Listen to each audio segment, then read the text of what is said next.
All right, everyone. Thank you so much for tuning in today to our Zoom of No Warming, No Waste, No Wars. I'm Danielle Allura, your elite Miss Pennsylvania Earth. Please type your questions as they occur in the chat on the side, and we will get to them at the end of the discussion once all the panelists have spoken. You can log on to my Instagram or my Facebook page, and there's another link there that you can rejoin the discussion for any technical difficulties. Again, thank you so much for tuning in with us today. We're going to be covering a motley of topics, all surrounding the phenomenon of waste. Food waste, dollars to wars waste, economic waste, how predictive technology can be one of those solutions, and how you can get involved. We're building a movement for a major change in society.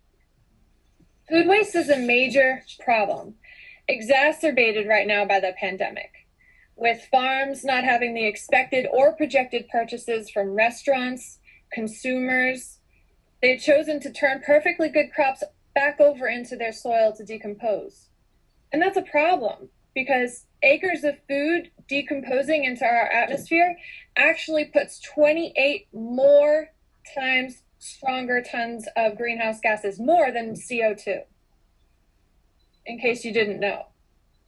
But we still have food insecurity in many populations in our country. Quite the discrepancy. And guess what? Mother Nature gives us food. Not the grocery stores. Just like it grows in farms, it could grow on our windowsills too. 1/3 of our landfills is filled with our food waste. 1/3. It's easy to be disconnected from your food source.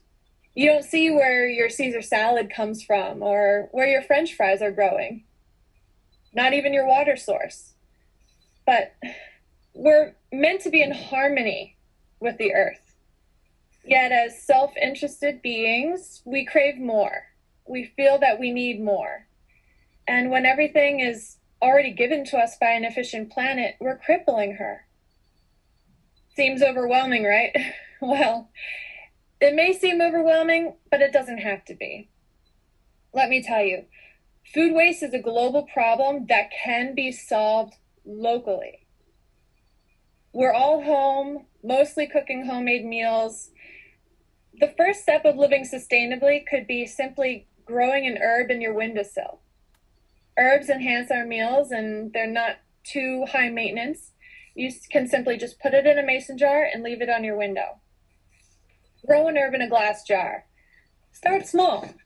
It's easy to start small. The fresh herbs that you buy, like I said, windowsill. When you're making a salad, you can save the end of your lettuce and hydroponically grow it by putting a toothpick through the bottom of it, suspend it over a mason jar or a plastic bottle, and put that on your window as well. Zero waste home. That's the smallest step that we can do right now as we're social distancing. If you're not sure how to regrow your food from scraps, you can go to my Facebook page, and I have a few very short videos on there that can show you how to do these things very simply. Starting small and going from there.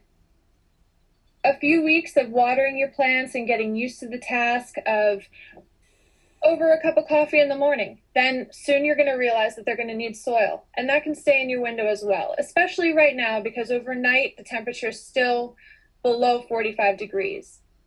An indoor garden is very simple. We have sunlight.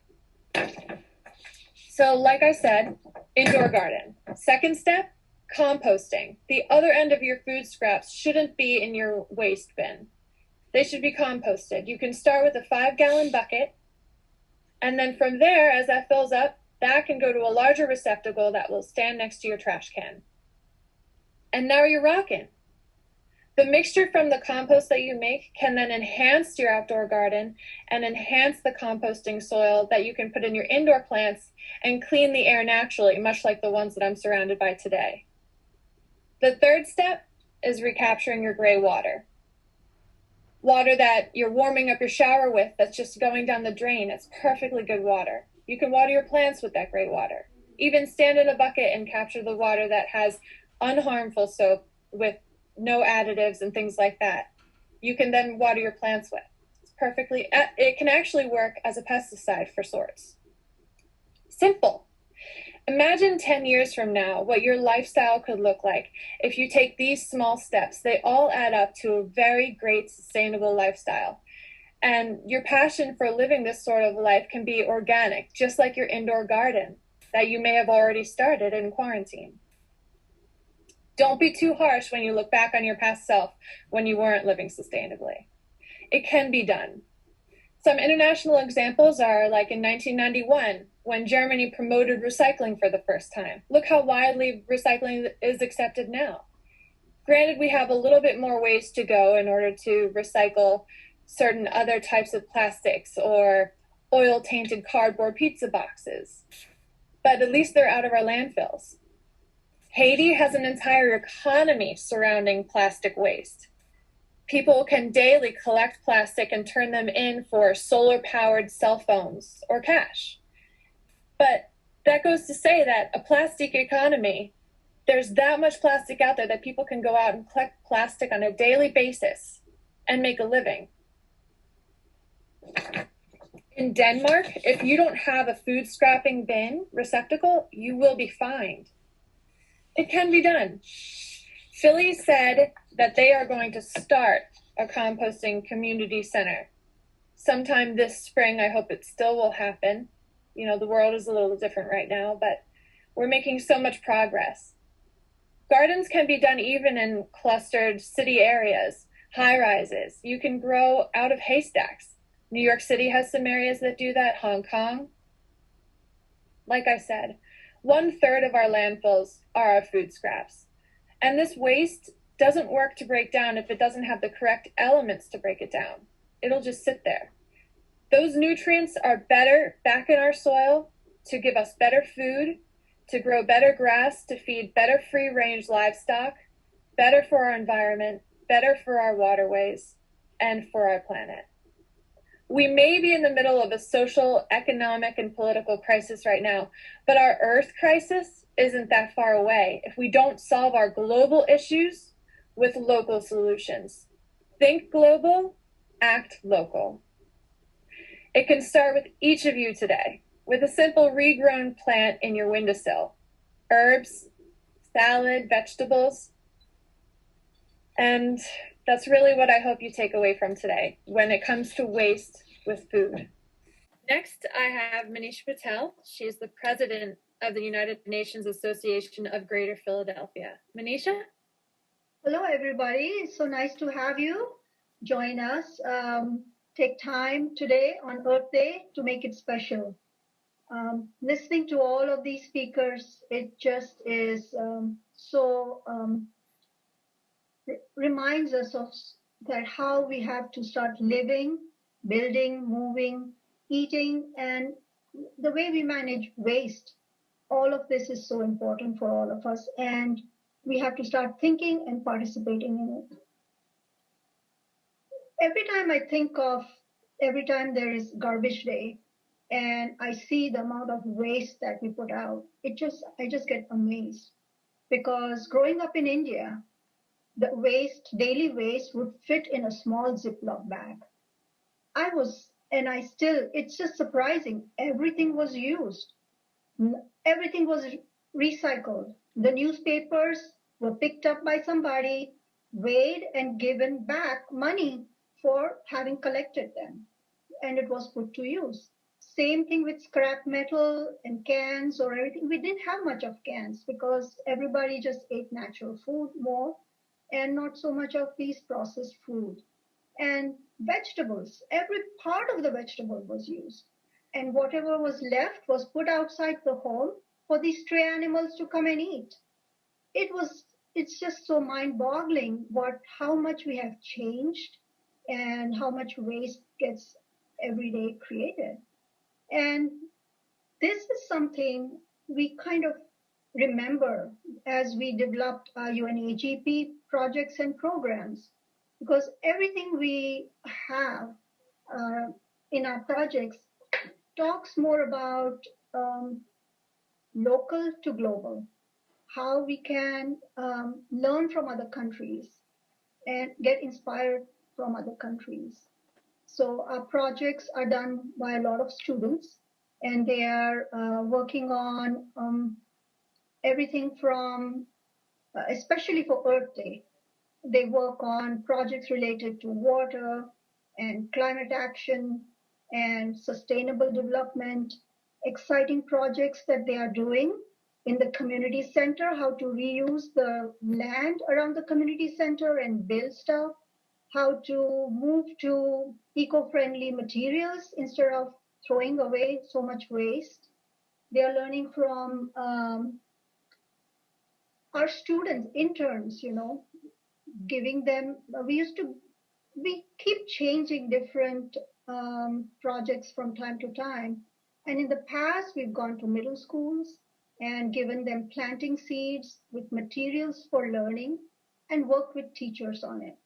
We have worked on tree planting and raise a toast to Wangari Maathai, the conservationist who won Nobel Peace Prize, remembering her for her contribution and what we also need to do.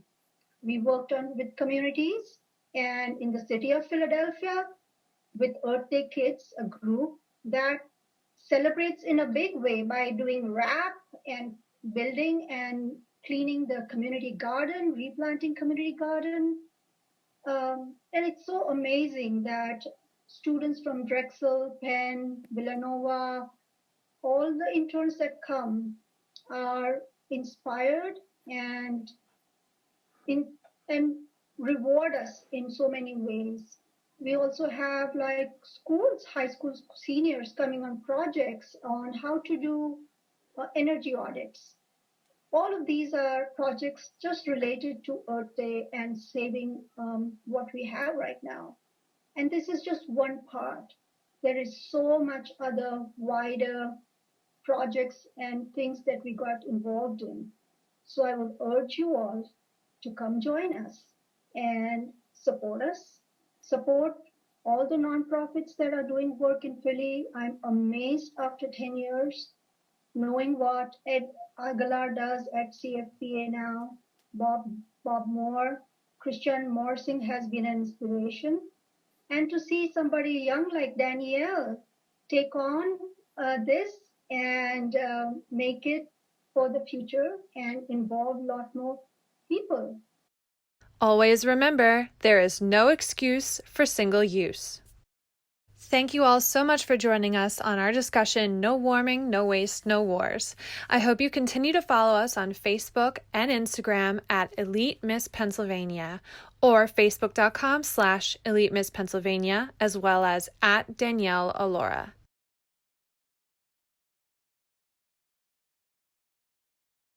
I give the example of the United States. When the threat of African American liberation came, you saw the brutal assassinations in this country of leaders of African American movement, Black Panthers Party people, all of those people, their rights, their human rights, their democratic rights, their civil rights were violated by US government because the government felt threatened, right? Mm-hmm. When we were in World War II, 35,000 Japanese Americans were put in concentration camps. Although there was not a single threat to the US territory of any attack, right? But just perceived was enough for us to violate that principle of democracy, of human rights, right? Now, what do we expect from other countries that are under US attack, that are being threatened by the US, that the US wants to force regime change on them? What do you expect them to do? Of course, they will take extraordinary measures to protect the country, right? And then now we turn around and say they are dictators, right? The interesting thing is that Saudi Arabia is the worst dictatorship in the world. So we are selecting our dictators to attack, so-called, right? Now, This is the pattern that imperialism has used all the time. We know that. Only if you're anti-imperialist, you can see this trick. Otherwise, you can fall for the imperialist propaganda that starts setting up the stage by saying, this guy is a dictator, that guy is violating human rights. If you don't land these questions of democracy, human rights, everything within the context of what is going on in the world under imperialist system and what is impacting what, then you fall for it. When the attack on Syria came, you remember we worked together, right, on this. Organizations from liberal orientation and center orientation said both sides are bad. This guy is a dictator, and this country, the US, is bad. So we're not going to support anyone. It even led but you're falling because you're not taking an anti-imperialist line. Yeah. You are falling prey to the propaganda. Yeah. The same with regard to violations of human rights on the part of Saddam Hussein or anything. I'm not saying some of them didn't do that. Yeah, of course.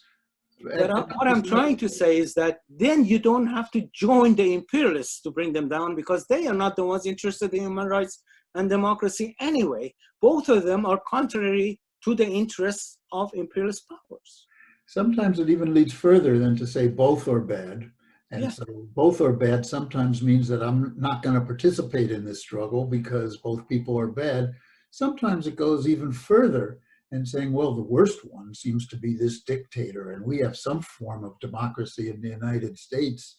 So they seem to come out on the side of the United States, even though they consider themselves peace activists.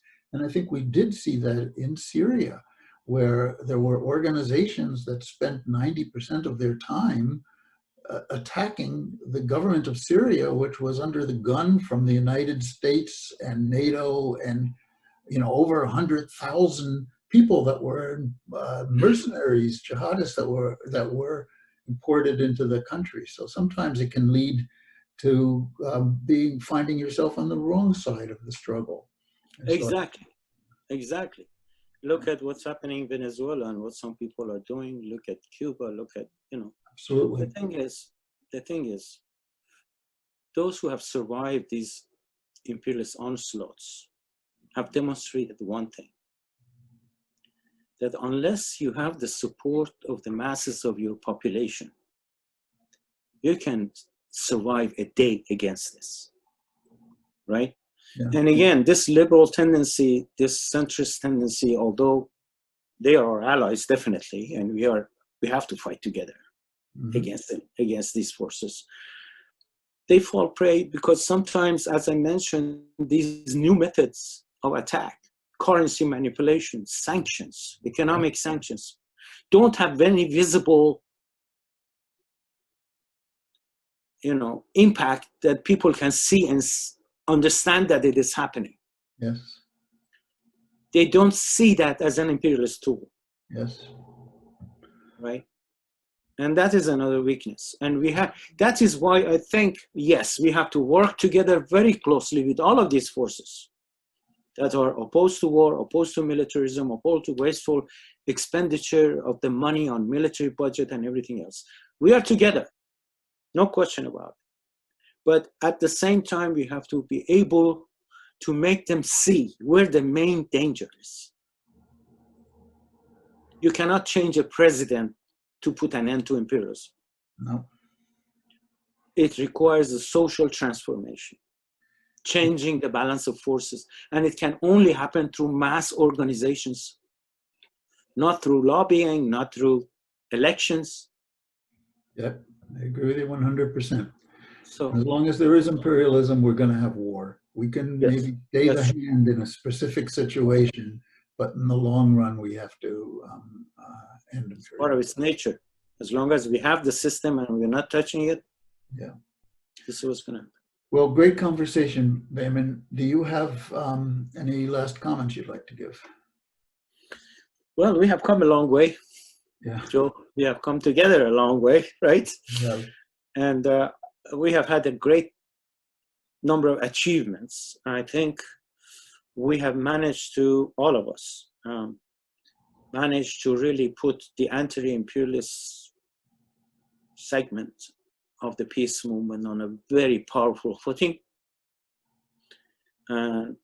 We have now to think in a more long term, in strategic terms, in my view. Yes. To come up with a kind of unified strategic agenda for the movement. Set all the important priorities. Because so long as we are acting as different organizations, I'm not saying we should merge tomorrow, no. But so long as each one of us has a separate list of priorities, one is focused on war, the other is focused on human rights, the other is focused on labor.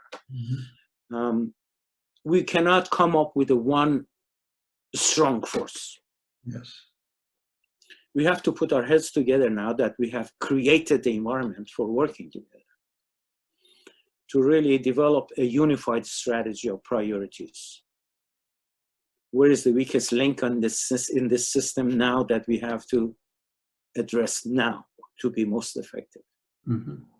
And this is something now that we have to put our heads together. Probably we need a lot of discussion sessions among us to come up with some kind of a clear mutual understanding.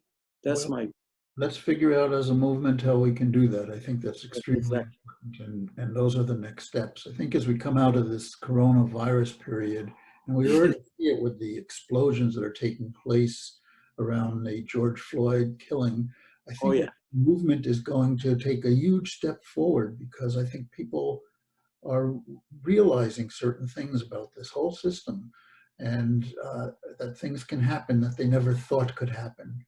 And I think and this is, that this coronavirus has really shown the cracks in the imperialist system, in the capitalist system. Yes. And has turned these countries, all of them, into tinderboxes. Yes. Any spark can really lead to a lot of action. So we have a lot of work ahead of us. And let's make sure we do it, and let's make sure we do it together, and let's have that discussion on our next steps. Exactly. Thank you, Bahman. This is Thank you, Joe, for the opportunity. It was a great pleasure.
But as far showing the numbers of the insufficient government aid that many people didn't receive in the first place because of a pandemic whose worst effect was the result of very deliberate actions to put through them so many go back to get paid while hundreds of thousands of people perish with no medical assistance. They criminalize poverty so that they can profit from our incarceration. If these are not our issues, what will?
On camera.